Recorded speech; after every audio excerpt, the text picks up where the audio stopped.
Thanks for tuning in. This is Thomper Be Thompin'. In this video, I'm going to give you a review of this 2024 GMC Sierra 1500. It does have 4x4, it does have max trailering package, and the 3-liter Duramax engine. So there's a few other options like the multi-flex tailgate and the 360 camera system too. I'll talk about those, but in this video, I'm going to hit my likes, my dislikes, and a few other observations that I've witnessed now over 5,000 plus miles and a little over 4 months. So again, I've had this truck for a little over 4 months, 5,500 miles, and I bought it for long haul towing. So I tow a toy hauler and I may haul dirt bikes and ATVs. Over half my mileage so far is doing those things. I also commute with it less than 50% of the time. It's got the basic 4-wheel drive package, no 4-low, you give that up when you go to the max trailering package. But when it comes to 4x4ing, I just do basic stuff, you know, light trails and getting to the dirt bike races, you know, parking in muddy fields and stuff like that. I'm not taking this half ton out on like the Rubicon Trail. So first things first, I'm a huge fan of the looks. That's why I picked the GMC over the Chevrolet, even though I also really like the Chevrolet Silverado. It's just a slight difference in preference there. But looks, exterior, interior, to me, they're both really, really good, but that's all subjective. Fuel economy. This is by far the most noteworthy and impressive aspect of this diesel drivetrain. I have the 373 gears with stock suspension and tires, so keep that in mind. The EPA rated numbers already are very impressive, but actual real world numbers seem to be much higher for just about everyone. Now, obviously, common sense applies. Off-road packages, lift kits, larger and heavier tires, and driving at higher speeds are going to reduce any vehicle's fuel economy. But when I'm cruising around the speed limit, I routinely average between 28 to 32 mpgs. On highway trips, I've averaged between 28 and 34. The slower you go, the better mpg you get, and while towing my larger toy hauler, I'm getting around 14 to 16 mpg on average. Obviously, that depends on speed, elevation, and all that. If I'm going a little faster, I'm going to get a little bit less. So I do want to make a quick comment on fuel prices, because a lot of people jump online and kind of state that, oh, you pay more for diesel fuel, therefore it's a complete wash when it comes to overall price to fuel the vehicle. Well, compared like a gas engine. Well, in my calculations, that's not correct. I had a Toyota Tundra before this, the third generation, where you got pretty respectable fuel economy. It was not uncommon to get 21 mpg on the highway unladen and you know, maybe like 17, 18 in the city. Those are really good numbers for a half-ton gas-powered truck.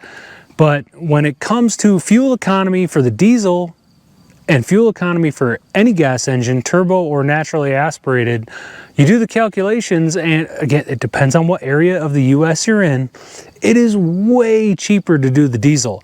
Again, I'm averaging like 30 mpg commuting, and I'm getting that all day long, and my towing MPGs are also much, much higher. So if my towing MPGs are 50 to 60% better than a gas-powered half-ton, and my regular unladen running about town MPGs are 50 to 60% better, I'm not paying 50 to 60% higher fuel prices.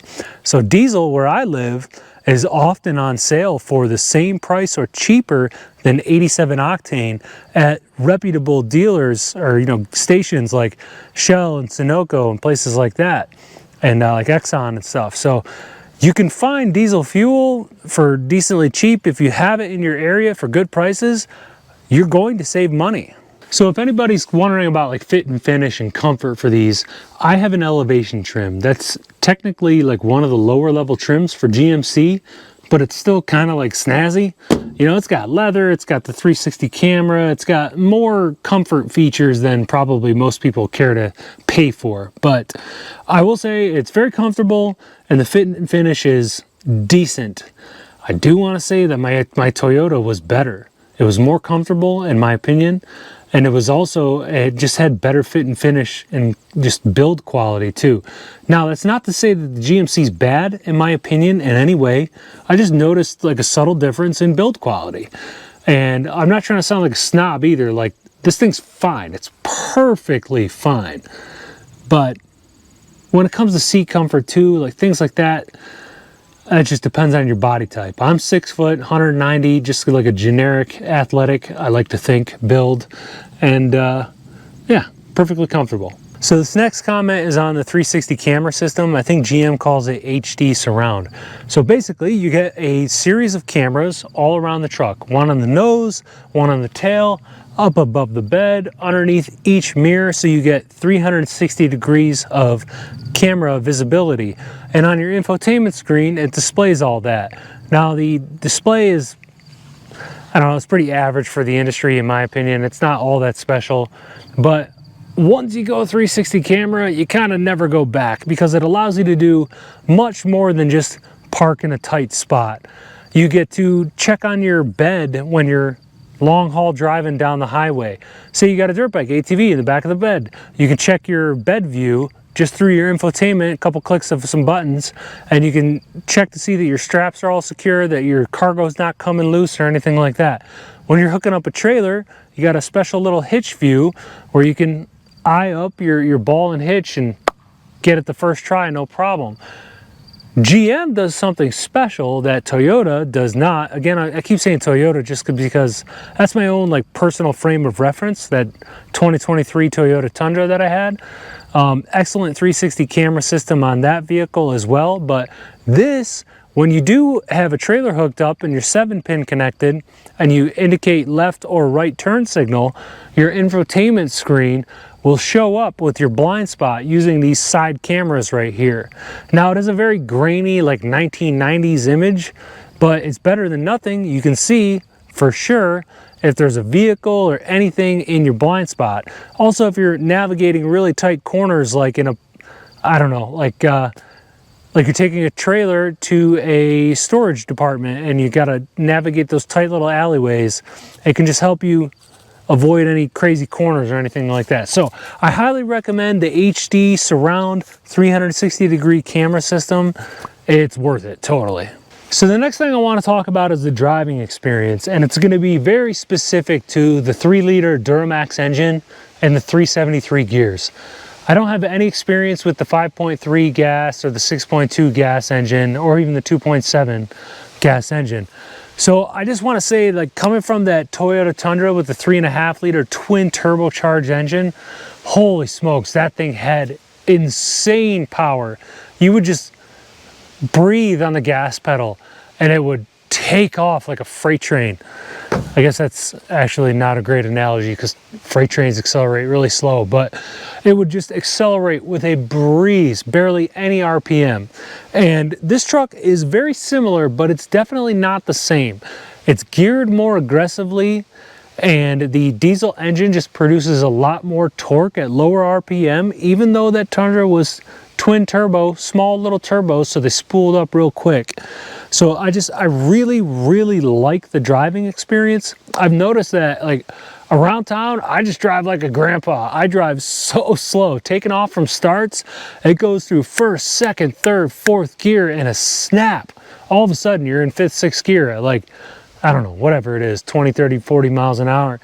But you grab gears real quick, but it's really, really comfortable power. It's smooth, it's quiet, and it just delivers great power. Now, when it comes to towing, you do notice the significantly less horsepower. This only has 305 horsepower, but it has 495 pound-feet of torque. And that's plenty enough to get the job done. I just towed our toy hauler all the way up into the mountains here in West Virginia. Did it like a breeze, absolutely no issues. But if you are towing steep, long grades and you're towing on the heavier side for what a half-ton can really do, I don't know, you may want to consider a different engine option, in my opinion. And I have the 3-liter Duramax and the max trailering package with the 373 gears. Just my opinion. Maybe I was spoiled by that Tundra and all of its power, but that thing would tow this toy hauler like nothing. And this one, it doesn't struggle, but you feel it more back there. So, elephant in the room, emissions equipment. I'm going to keep my truck stock for as long as I have it. This has everything. For the LZO, which is a new generation engine over the previous LM2 3-liter diesel, they made some adjustments to the to the emissions system. Now, I'm not going to sit here and pretend like I know that everything that goes on under there. There's like 40 million acronyms and stuff, but you know, you got your exhaust gas recirculation and your DPF, your diesel particulate filter, which is actually like a combination unit. And you have your DEF fluid, your diesel exhaust fluid that sprays into the exhaust to help clean up your nitrous oxide gases and prevent those from going into the atmosphere. It does a chemical conversion in the exhaust system to make it into like H2O and like CO or so. I forget exactly what it is, but this has a lot of emissions equipment on board. It's there to help keep the environment clean and the government happy, I guess. I'm not really up in arms about it. It is what it is. I still got great fuel economy, and you just have to deal with regens. And unfortunately, it does have a negative impact on reliability. Everything that I'm reading on the forums and on websites and on Facebook pages for these engines and these platforms, many of the errors and many of the codes that are getting thrown and many like of the service visits that people are having to deal with, they revolve around the emissions equipment. Now, there's a few transmission issues in there too, but for the most part, this 10-speed is pretty decently sorted out. But yeah, it's all emissions equipment. You got so many different sensors operating to sense so many different things, and if that emission system isn't working perfectly, then the computer is going to like throw codes and stuff, even if it is working correctly and it just happens to be reading it wrong. So again, I want to emphasize that I am no expert when it comes to these emission systems, but I just know that they're kind of riddled with issues. So far, so good. It's been a complete trouble-free system for me. Hopefully that'll be the case for, you know, another 100,000 miles or so. We'll see. So I want to discuss briefly just a few of my dislikes that I've observed in this initial few months of ownership, and I'll just kind of run through them real quick. I'm going to resort to my cheat sheet here. Halogen bulbs. So this is the elevation trim level. It's one of the lower levels. So you can step up a trim level or two and get 100% LEDs everywhere. But on my rear tail lights, the running lights are LEDs, but the brake lights and the turn signals are all halogen bulbs. Like, it's 2024, you pay way too much money for these trucks. Everything should come with full LEDs. I think even a lot of like cheap economy cars, you can't get them in any trim without full LEDs. Not the case across the board, but come on. Bed tie downs. So I'm spoiled by Toyota here. I really love their bed rail tie down, where you can adjust the tie down point anywhere you want. Now GM does give you a lot of great cutouts, but I had to go buy aftermarket components to actually get those tie down locations installed. The other thing is going to be this antenna. Hard to see right here, but GM, these things come with a huge antenna. It's 2024, like other manufacturers are putting those antennas into the rear windows, or they're putting them elsewhere very cleverly. GM just still gives you a big old 1990s antenna flapping in the wind. So you can hop on Amazon, pay like $5 and get this little replacement. That's not a huge deal. One last thing is going to be rear squeaks. This seems to be kind of common, and I don't know the exact reason why, but when I'm reversing up into our driveway or something like that, I'll hear some squeaks coming out of the rear end, and it seems to be the leaf springs. You know, some people have had their leaf springs replaced.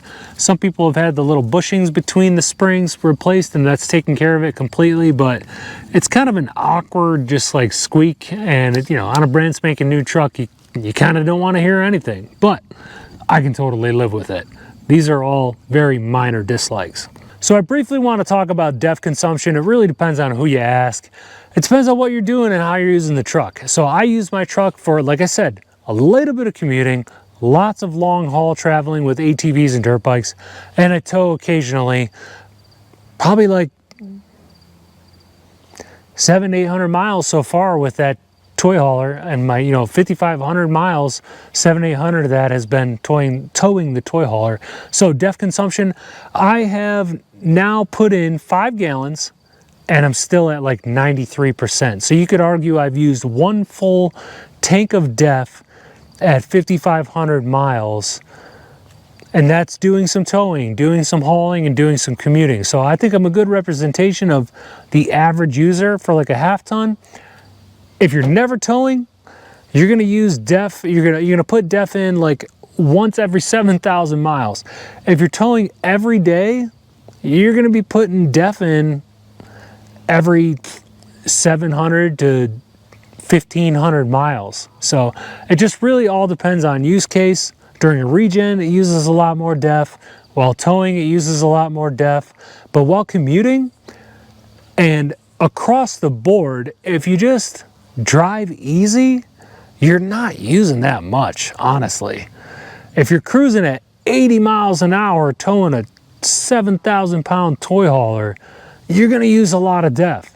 If you're doing that at 60 miles an hour, you're gonna use a lot less. So like DEF consumption, don't believe everything you read. It's very reasonable, at least in my experience. So one of the other observations I want to talk about is going to be regens, and I just want to hit on this real quick. There's active regens and passive regens, and in these little 3-liter Duramax engines, unless you're towing heavy and a lot, you're going to be doing more active regens than passive. Meaning, when the truck has enough soot buildup in the diesel particulate filter, it's going to initiate an active regen where it's dumping fuel into the exhaust. And there's different ways to do that. You know, some diesel engines will dump it into the exhaust stroke. If my understanding is correct me if I'm wrong in the comments here, this engine actually dumps it into the exhaust. So it's outside of the cylinder. You have an injector, a fuel injector connected to the actual exhaust, and it will spray fuel in there to heat up the exhaust gas temperatures and heat up that diesel particulate filter to burn all that soot off and into ash. Now you can't do that indefinitely without clogging. Eventually, I don't know, 50,000, 100,000, 150,000 miles, that diesel particulate filter will clog up. But active regens, don't be surprised if your vehicle is regenning every 175 miles or so. My first couple regens were every like 200-300 miles, and then like clockwork, every 175, give or take 25 miles, this thing's regenning. I know that because I operate a Scan Gauge 3, which is plugged into the OBD2 sensor, and you can see your diesel particulate filter soot build up as a percentage, and once that gets to 100, it initiates an active regen. Passive regens are where you are putting so much load on the engine, like when towing something heavy, to where the exhaust gas temperatures get so hot naturally without any dumping of fuel into the exhaust that it's burning off that soot buildup before it can accumulate. So I actually had that happen today. It was about 120 miles from my house to our campsite here, and regen, I actually just completed a regen before I started towing, and I built up to about 50, and then I hovered right at 50 for 60, 70, 80 miles worth.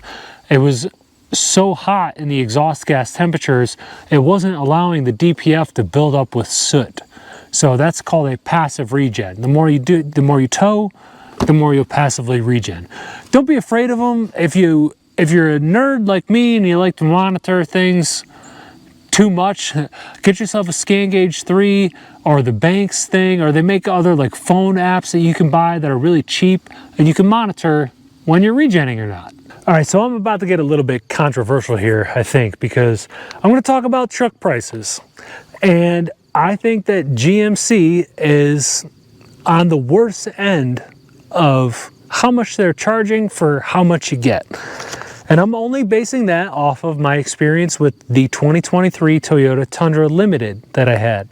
Non-hybrid, 3.5-liter twin-turbo V6. So I think that GMC is on the worst end. Ram is kind of popularly known to be the worst at that, but these trucks are just insanely priced these days. MSRP on this was $68,000. $8,000. Luckily, my old man retired from GM. He gets a family discount that I get to take advantage of, and I got many thousands of dollars off MSRP on this. Thank goodness, by the way, this is like October 2024. We're finally getting some manufacturer incentives, you know, on the hood of these things, trying to move products. So that's been really good. But 68 grand MSRP 2024. That 2023 Toyota Tundra Limited, and this comes into play in a second, was only 59 MSRP. And I ended up paying full MSRP for that vehicle. I traded that in. Check out my old videos. My engine was one of the ones that needed replacement, and I just didn't want to go down that path. Because of my dad's discount, I was able to take advantage of it and get into this truck, which I really like. So there's a few things I want to point out. The differences between this GMC Sierra and that Toyota Tundra. Keep in mind, that's like a $9 grand difference in price favoring the Toyota. So here's a long list of things that Toyota had that this one does not. Four-wheel drive low. Four-wheel drive low. Adjustable air suspension in the rear only, but it was all integrated and warranted into the dash, so you could select and dial in your rear air suspension as much as you needed to right there on the dash. Very cool. Automatic folding mirrors, turn signals in the actual mirrors. This one doesn't have any lights in the mirrors. Powered passenger seat, 2-position driver's memory seat, a digital rear view mirror, which sounds like you don't really need one, but if you have a big old sexy 100-pound black lab like I do, that's taking up all your back seat area, or you're moving cargo, TVs, whatever, you can just flip that screen on your digital rear view mirror, and it uses the camera from the back to display what's behind you. It's a really cool feature that not everyone needs. I totally understand that. The Tundra had perforated and ventilated front seats. This thing just has regular leather front seats, and holy shnikes, does my butt miss those ventilated, perforated front seats. Those were awesome. The Tundra had full LED lighting inside and out. There wasn't a halogen bulb on the vehicle. And it also had automatic brake hold, which not everyone needs. Totally get it. But if you're in a situation where you hit a few long stoplights in a row, you can just hit your brake hold, chill at the stoplight with both your feet off the pedals. So it's just a really nice feature. Now, I'm not bashing GMC. Well, not too hard. But, you know, I bought this truck. I obviously like it. The goal is to keep it for a long time. I really hope to not have a new truck for many years.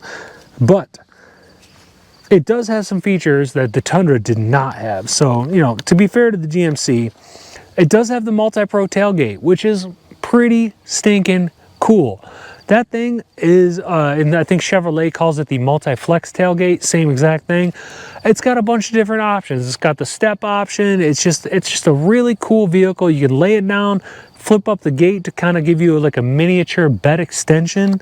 It's just a really cool feature that I like a lot.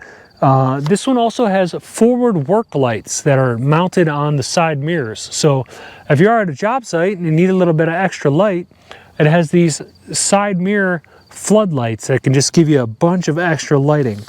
That's a really cool feature. And this one also has a much better Qi wireless charger. So the Tundra, no matter what phone case I bought, whatever, it would work 60% of the time, the Qi wireless charger, and it was pretty slow. So it was doable, but it was never really good. The GMC wireless charger for the phone, set it, forget it, connects every time, doesn't ever disconnect, and it charges your phone really fast. So kudos GMC. This also has the blind spot camera views, which I touched on earlier, and the infotainment screen. When you hit your blinker, when you got a trailer connected with the 7-pin, you can see a video display of your actual blind spot. Not to mention, the GMC has a much smoother ride, and that is very noticeable from the get-go. Last thing, higher payload capacity. The Tundra that I had and that trim was right around like 1400, 1450, and this is right at 1650. So an extra 200, 250 pounds of payload. That's kind of a big deal. So in conclusion, I do like this truck very, very much. There's a reason I went out and actually bought the thing. I got rid of the Tundra, I traded it in, and I purchased this 3-liter Duramax. It's everything I really wanted it to be, and nothing more. It gets insane fuel economy. The power is plenty enough to tow my 6,500, 7,000 pound toy hauler up and down the mountains of West Virginia. It's comfortable. I love it so far. So I'm very happy with it. We'll see how the long-term reliability is. 4 months, 5,500 miles. Maybe we'll check in a couple years from now when I got some serious mileage on it, and we'll see how the transmission and the emissions system is. So thanks for watching. Appreciate it.